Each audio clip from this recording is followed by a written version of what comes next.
Buster Keaton est né en 1895 avec le cinématographe. Il a commencé dans le vaudeville, c'est-à-dire dans le monde du spectacle. Et en 1917, il rencontre Fatty Arbuckle et va se lancer dans d'abord l'acteur, puis la production et la réalisation de 32 courts-métrages muets qui sont tous plus exceptionnels les uns que les autres. Malheureusement, ces films sont très anciens, ils n'ont pas été conservés. Keaton a eu des heurts, des malheurs d'un point de vue industriel. Et donc, pour revoir ces films, il a fallu faire appel à des copies qui ont pu être retrouvées à droite, à gauche, dans des cinémathèques ou chez des collectionneurs dans le monde entier. Des copies qui sont souvent très fragmentaires, qui ont parfois des images instables, des images floues, de très nombreuses taches. Enfin bref, il a fallu reprendre le travail à zéro.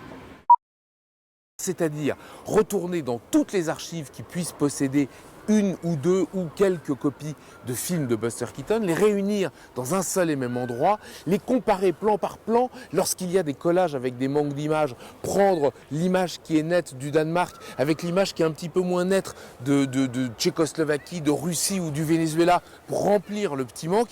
Et ce travail de reconstruction n'est possible aujourd'hui que grâce à la technologie 2K, c'est une technologie numérique en extraordinairement haute définition qui fait que nous sommes en pleine transparence. Nous ne perdons pas de qualité d'image, nous sommes véritablement au cœur de la reconstruction de l'image de Buster Keaton.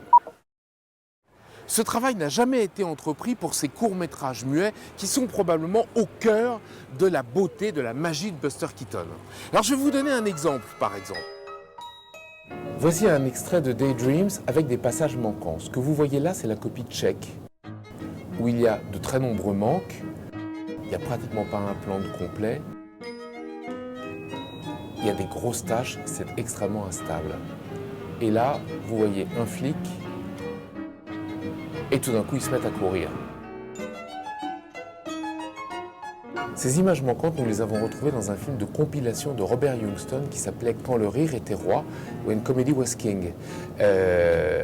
Regardez, l'image n'est pas tout à fait complète. Sur la gauche, la bande-son est venue supprimer une partie de l'image, mais les images manquantes sont là. Même si on a une image très grisâtre, nous avons pratiquement la totalité des images manquantes. Du coup, pour restaurer le film, il va suffire de prendre les images de la copie tchèque là où nous les avons et qu'elles sont de très bonne qualité et de remplacer les trous par la séquence dans le montage de Robert Youngstown. Voici cette reconstruction non étalonnée.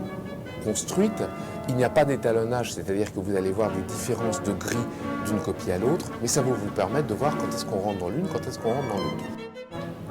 Les images manquantes sont réinsérées et nous allons ainsi pouvoir avoir le film dans son intégralité.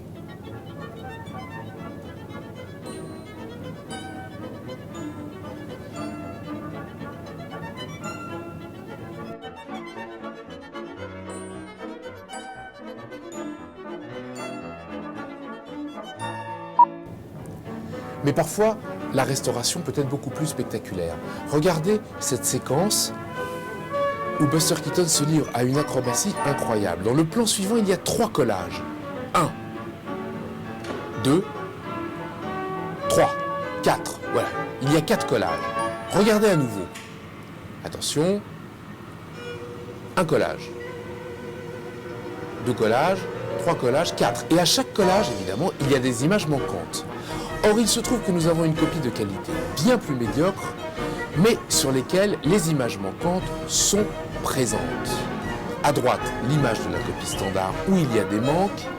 À gauche, l'image de moins bonne qualité, mais la copie est pratiquement complète. En jonglant entre les deux copies, vous allez obtenir le résultat suivant. Nous n'avons pas équilibré les grilles pour que vous voyez quand on passe d'une copie à l'autre.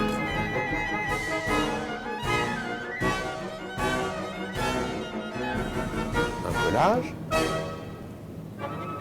deux collages, trois collages, puis quatre.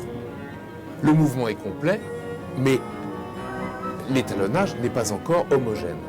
Une fois le plan réhomogénéisé, voici le plan entièrement reconstruit.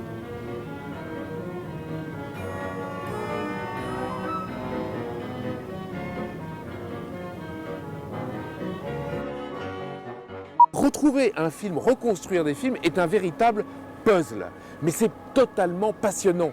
Love Nest, Frigo et la baleine a été retrouvé en partie en République tchèque, en partie au High Film Institute à Amsterdam et pour certains morceaux de plan aux archives du film du Centre national du cinéma à Bois d'Arcy.